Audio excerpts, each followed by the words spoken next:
All right, and welcome back to Sports Biz from an agent's perspective. All right, you're still with your host, Zila, aka Chester Mbekela, sports agent. And actually, I've got some amazing news, man. I'm soon to be a sports agent as well as a real estate agent as well. I've actually been thinking about creating an additional podcast to this one where we're going to talk real estate. All right, but I'll keep you guys on the loop with that. But yeah, as of January 6th, I will officially be a registered real estate agent in the city of Tokyo. So it's exciting things, man. It's going to be an exciting 2022. A lot of hard work. But luckily, I'm going to be partnering with a big firm as a minority partner, so I'm basically going to be able to learn the ropes within the real estate industry and,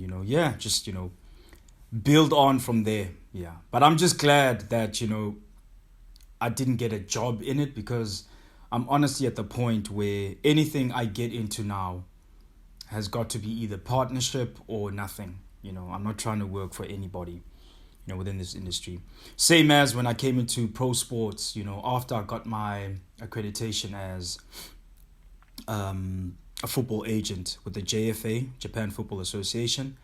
I was heavily recruited by big firms in Japan because of the international side that I bring, to the organization, because most of the big, sports agencies here in Japan are mostly fully Japanese. So they kind of want to bring on people on board from other countries because that gives them access to another market. And as hard as I thought about it, and trust me, man, when they woo you, man, they make offers that are very hard to sort of turn down. But, I just had to think long term. I had to think about what I'm trying to build, legacy-wise, because joining a big firm would have meant that I would have to, submit to someone, basically move in a certain way that, appeases someone. So I was like, nah. I want to build my sports agency the way I see fit, incorporate my culture, my values within it, and also be sort of like the link between Japan and the rest of the world, So I took that chance on myself. It's been humbling. I've had to, because again, you foot the whole bill. You basically paying for everything. So just learning to be the boss in that, retrospect has really been, beneficial. And a lot of lessons have been learned. You really, when you take the least walked path or the hardest path, it's the one where you're going to be like, you know what, let me suffer now, go through what I need to go through now, so that when this thing does take off, not a matter of if, when it does take off, because I love professional sports, I love sports, I love the industry. So however long it takes me, I told myself that I'm going to stick around and I'm going to make it work. So when it does take off, then yeah, man, live the rest of my life as a king. And now also getting other opportunities to venture out into other industries, because I really think it's going to do so well for my agency to be involved in real estate as well as professional sports as well. So yeah, I'll keep you guys updated. And when we are going to launch a new podcast for our real estate side of the business, I'll let you guys know. Okay. But yeah, away with that now. So yeah, so today's topic, we're going to have a little bit of fun. All right. It's holiday season. By the way, if I didn't say already, happy holidays to everyone. I hope everyone had a lovely Christmas. And I hope everyone's got good plans for the New Year's. Stay safe. Adhere to the COVID-19 rules. Yeah, and just enter the new year healthy. We don't want anyone entering the new year with bad vibes or feeling sick, or potentially accidents sometimes happens with these seasons because it's festive season. All right, so sometimes we tend to go a bit crazy. So just stay safe out there. Don't drink and drive, man. Stay away from that shit. Okay. Yeah, so our episode, just to have fun, I thought we do TV shows and movies that basically promote the profession of, being an agent, all right? Not particularly only sports, but an agent in general. And when I was when I was preparing for this episode, this was actually one of the first times that I've actually prepared for the podcast episode. Otherwise, all the other ones, man, they just fly off the top of my head. But for this one, because, I wanted to select a few shows and just break them down, I wanted to, do some form of preparation. But yeah, I didn't go too hard on the prep, so don't worry. Okay, so the shows that I selected for this episode are Entourage, Ballers, or Jerry Maguire. Which of these shows promotes being an agent the most?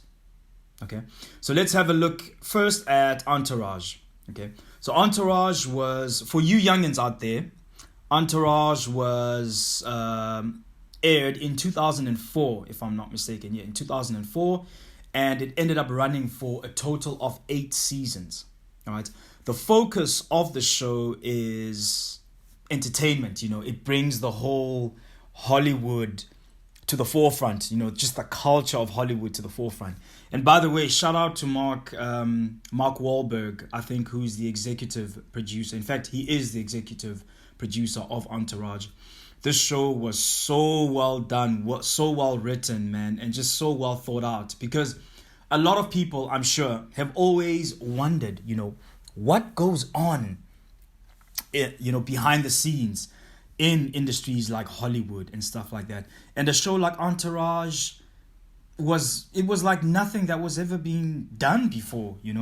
There have been similar shows, I'm sure, but I think Entourage really captured the culture of Los Angeles and Hollywood, and just how people maneuver within that industry, how it's so finicky, how it's how can I say, it's always, everything is touch and go over there.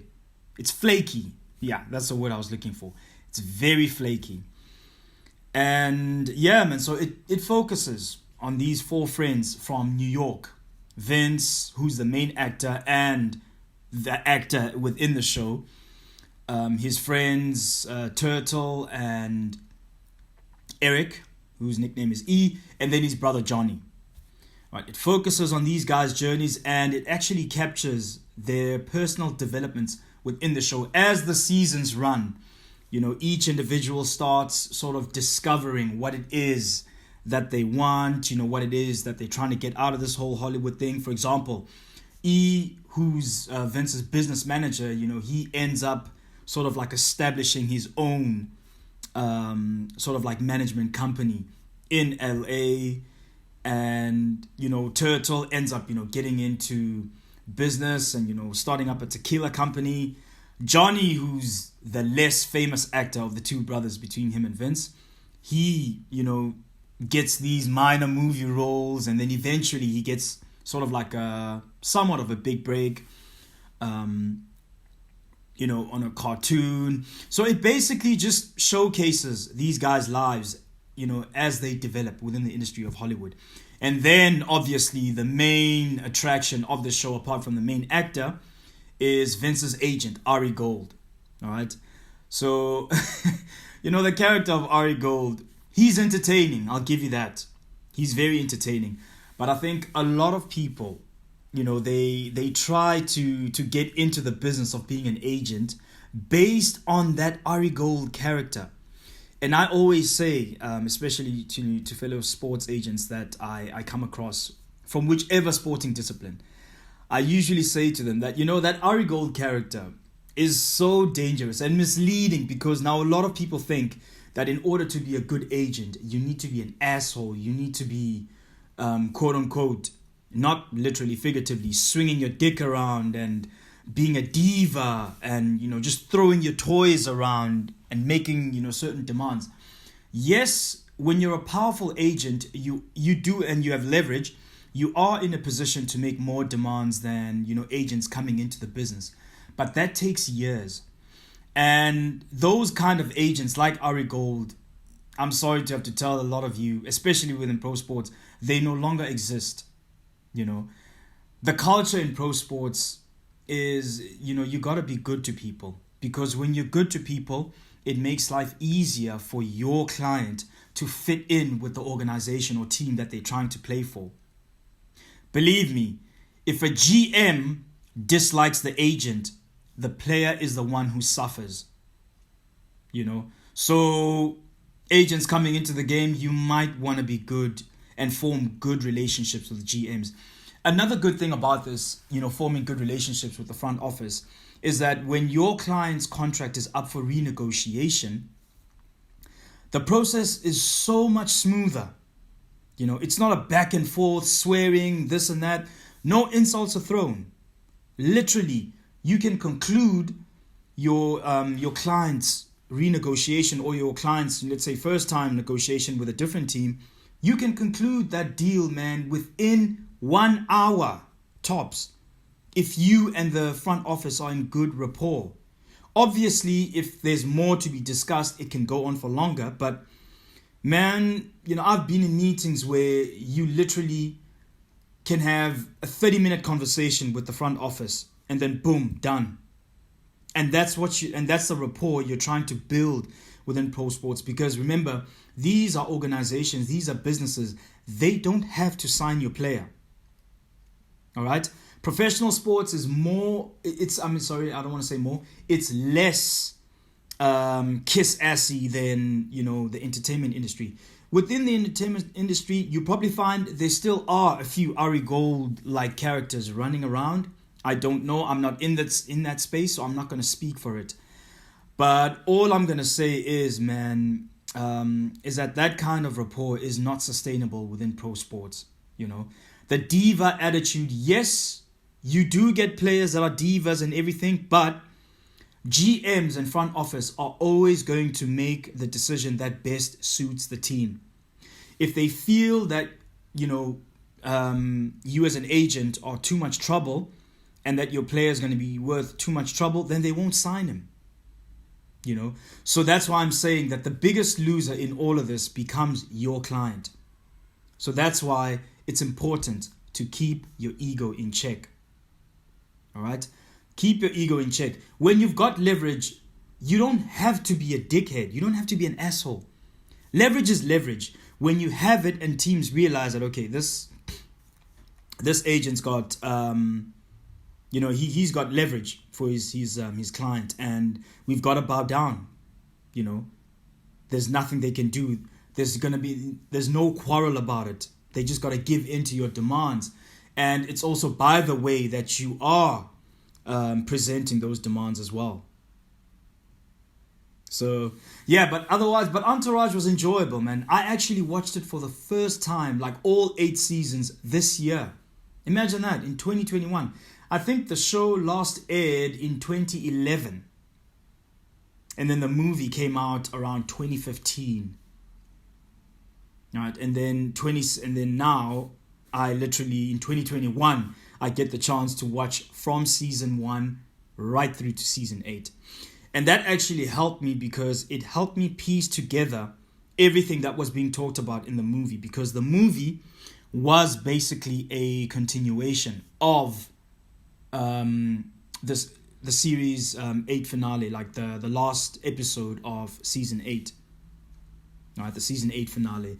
So, yeah, watching all 8 seasons really helped me, put the pieces together that, okay, when they talk about this in the movie, it basically refers to this and vice versa and everything. But Entourage was good. It was well done.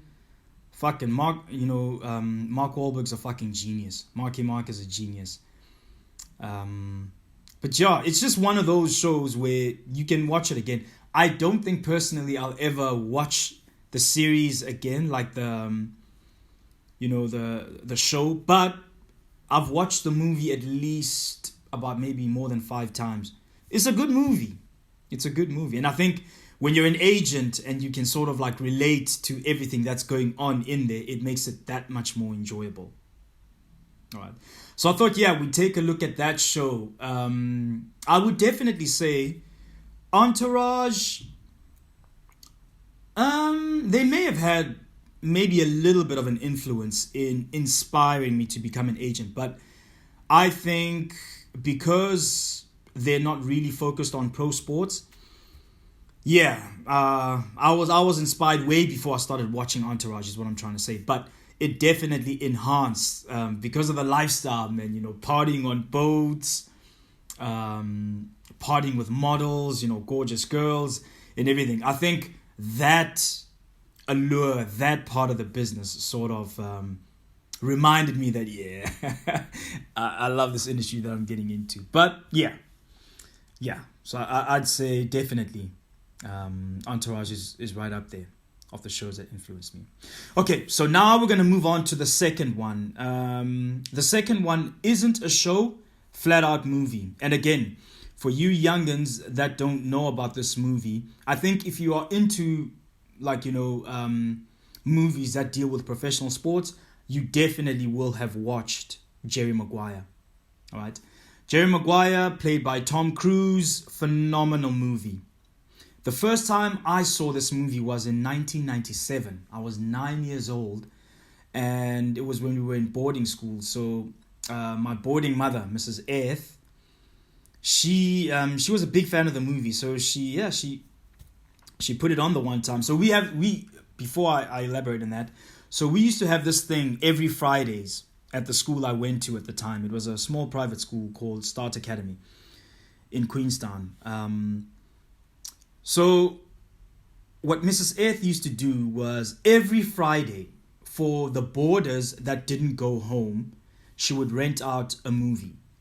All right. And then we would all gather around in like the lounge or common room area, with blankets and pillows, junk food as well. She'd always buy like chips and everything, sweets. It was a good vibe. And she'd lay them out, and then she'd put on a movie, and then we'd watch a movie. So this time around she put on Jerry Maguire, and I remember, even though I didn't understand a lot of what was going on in the movie, but I was like, okay, this looks interesting. But obviously, I was 9 years old. I didn't know the difference between amateur sports and pro sports at that point. But I was already going to live professional games with my dad back in our hometown in Mthatha. So it definitely would spark interest. Like, I knew of the movie. And then as I got older, I started watching it again and again and again and again and again.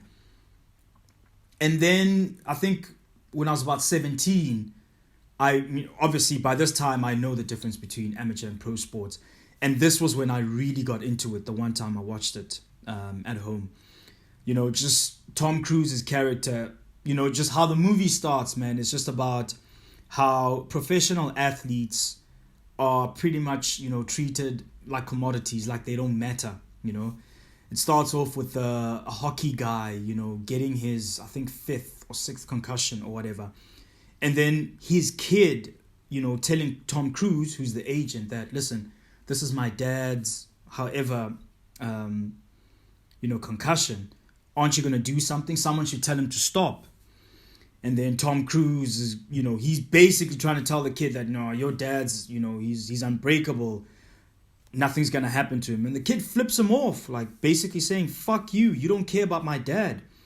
And I think from there on, from that moment, Tom Cruise just all of a sudden starts developing a conscience about how pro athletes are treated in the industry. And then basically writing sort of like a memo which he passes around the agency which he works for.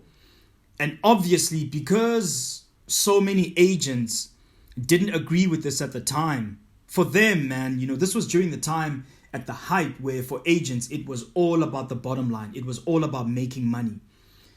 So they fired Tom Cruise. Bob Sugar, Tom Cruise's nemesis on the movie. He basically fires Tom Cruise for being a good person, for caring about the athletes. All right. And then I think what really makes me sort of relate to that movie is now that Tom Cruise is fired by this big time agency firm, which he helped build, now he literally has to be on his own and open up his own shop. But here's the thing. Bob Sugar's already contacted all the clients that Tom helped recruit, and they all stuck with the agency. And only one client, played by Cuba Gooding Jr., walks away with Tom Cruise to start his own agency. And obviously the movie will forever be associated with the catchphrase, "Show me the money," because that's what Cuba Gooding says. I think his name is Rod Tidwell on the show. On the movie. And yeah, he just basically says, "Show me the money. Show me the money." And that catchphrase became iconic. Jerry Maguire pretty much became iconic for that catchphrase and just, Tom Cruise's character on the show. Jerry fucking Maguire. All right. And then, I think what also, like the touching moment of the movie, I think what really moves people about that movie is how Tom Cruise, with this client who basically believed in him when pretty much Tom Cruise had no resources. I mean, he was operating from his own house. But this client stuck with him. And they literally go all the way to the top, man. When this client makes, a revolutionary catch to help his team win. And then after that, he's the hero of the game. And then him and Jerry, they hug in the end. And then Rod finally gets the contract that he deserves. It's a very heartwarming movie. It deals with pro sports. It deals with love, because another iconic phrase that comes from Jerry Maguire is with regards to his love life, when him and his missus, they go through it and then they break up. And then when he tries to win her back, she says, "Stop it, you had me at hello." I don't know how many times I've heard that after that in certain movies. Sometimes ironically, and sometimes when people are being serious. "You had me at hello." So Jerry Maguire, it basically touches on all those, sports, love, business, business. And like I said, as an agent who's operating independently, as an agent who owns his own agency, I can relate to, the struggles that Tom was facing starting out. Because if you're an agent who's going out on your own, you are going to experience everything he experienced, man. You got to cut costs. You become the financier of everything. Okay? And but the journey is worth it, man. You learn so many things about you, and you actually get to find out that you've actually got a very deep love for sport. And again, I encourage this to all agents that if you want to get into this business, you need to want to get into it for the right reasons. If money is your only motivator, you are not going to make it in this business, especially as an independent agent. If all you care about is money, because, this has got to be bigger than money. This is you handling a professional athlete's career. This is you guiding and mentoring these guys and making sure that they have longevity within their careers, and also ensuring that they have life after their careers, that they don't fade away into the darkness. That is why I say you're not only managing an athlete, no, you're helping a young man in his journey in manhood, Some of these guys come into the industry very young, and as agents, this is where we are their mentors. We are the guys. We aren't yes men. We aren't the entourage. No. We are the guys who make sure that they play this game as long as they can. They get paid as much as they can, and that after their playing days are over, they still have life after that. All right.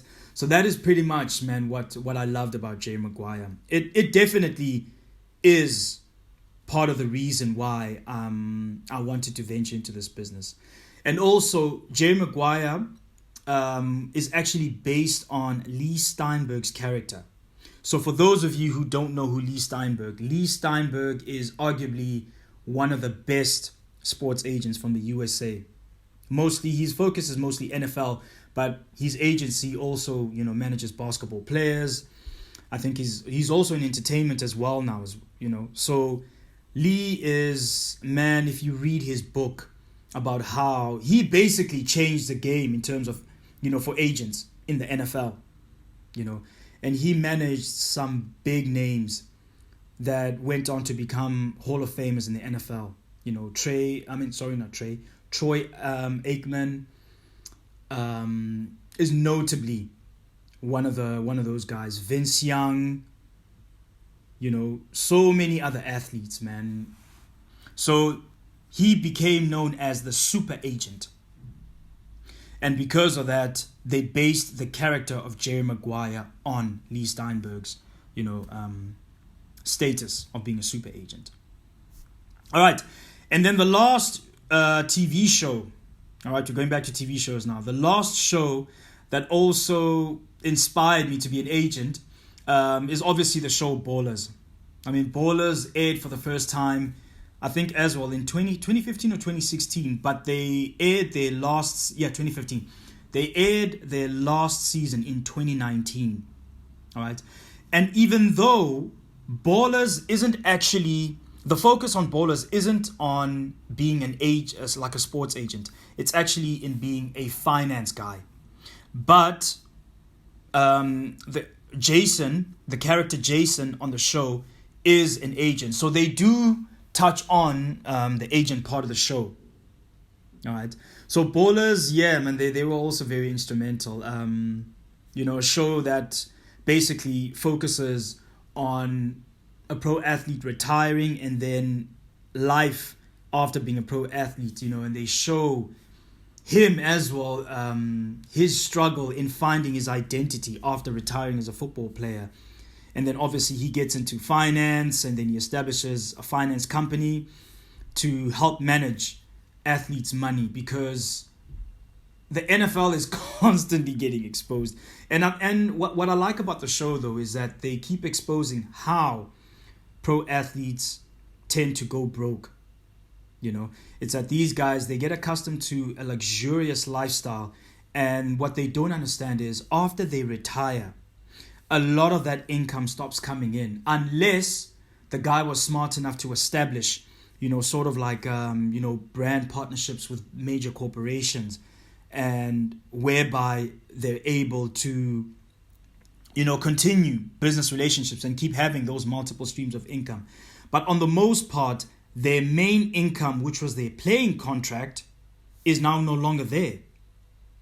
But some guys, they refuse to stop living luxuriously and buying expensive cars and buying, expensive mansions that they can no longer maintain,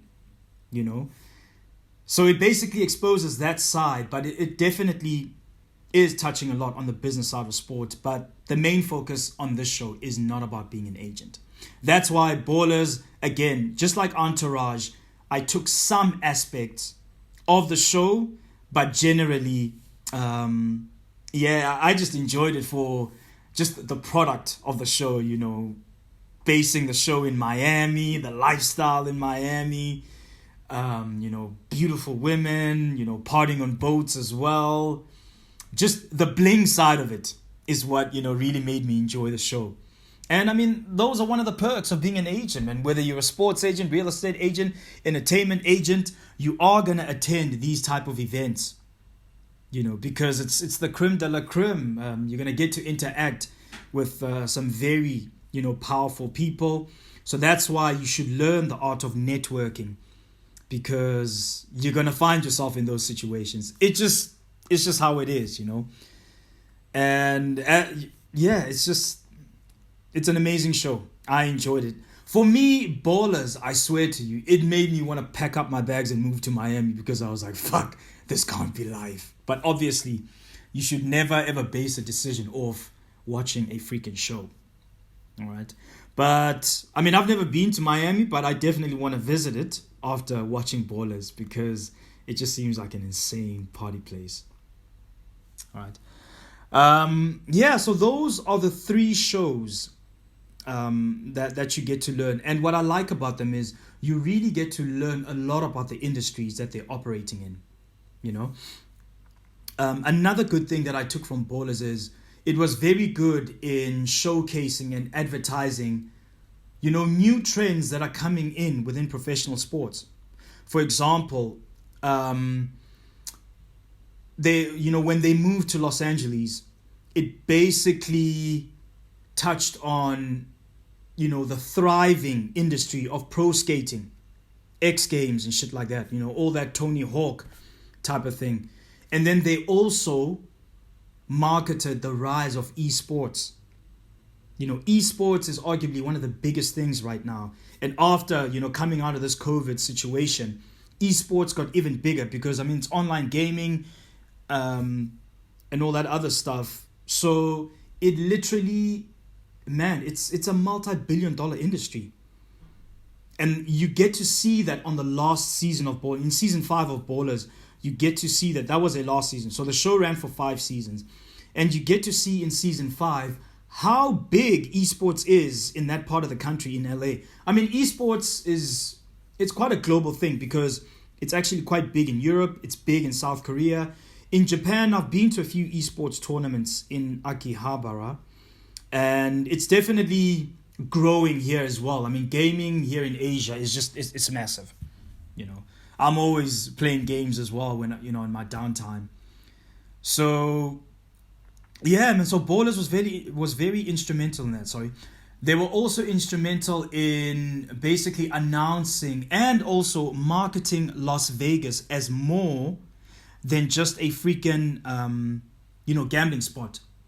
They were literally marketing Las Vegas as a potential, how can I say, professional sports destination. And that's what Vegas has now become. You know, Las Vegas now, they've got the LA Rams, fuck me. They've got the Las Vegas Raiders, which moved from Oakland. They've got the Las Vegas Raiders now. They've got the Las Vegas Aces, which is a women's basketball team. I think they play in the WNBA. They've got a professional soccer football team, which plays in the USL. So the culture around pro sports is growing. And I think they've got a baseball team as well. A professional baseball team as well.